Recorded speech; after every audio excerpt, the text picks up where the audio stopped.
Croeso i Balmori, Sir Gâr. Fe nhw yw Owen James, heddi i ni yn Llandeilo. Dwi wedi cael fy magu yn Llandeilo. Fi'r Mair Ienga yn hanes dre Llandeilo. Fi'n gwybod na, mwna lawr y bapur.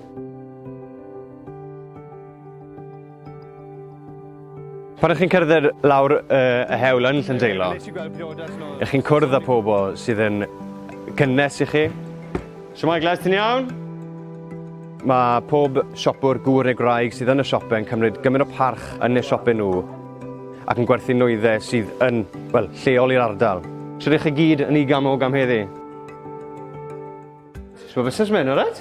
Mae gweld siope yn ffynnu yn dod ar i faint o marchdeb. So mae'n gymuned hapus, glos, mae'n grêt na. Oedd mam gyda caffi yn dre Llandeilo. Pawb yn hapus i roi gymorth i te. Lyfli, diolch yn fawr te. Fi wedi bod trwy lot yn bywyd trwyddo yn y caffi fan hyn. A mae gymaint o pobl wedi bod yn rhoi cymorth i ni fel teulu a fi fel person. Mae fe'n anhygoel. Reit te, bant o'r cart.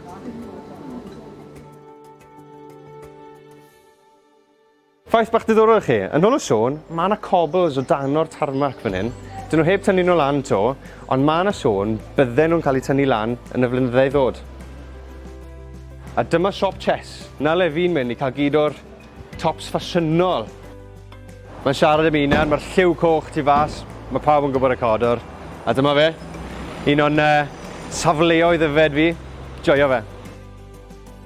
Ni ar gwylod bont Cerrig Llandeilo, gath ei adeiladu'n 1848. Nôl i le dechreuon i'r daith. Ni pobl neis, dewch i gweld ni.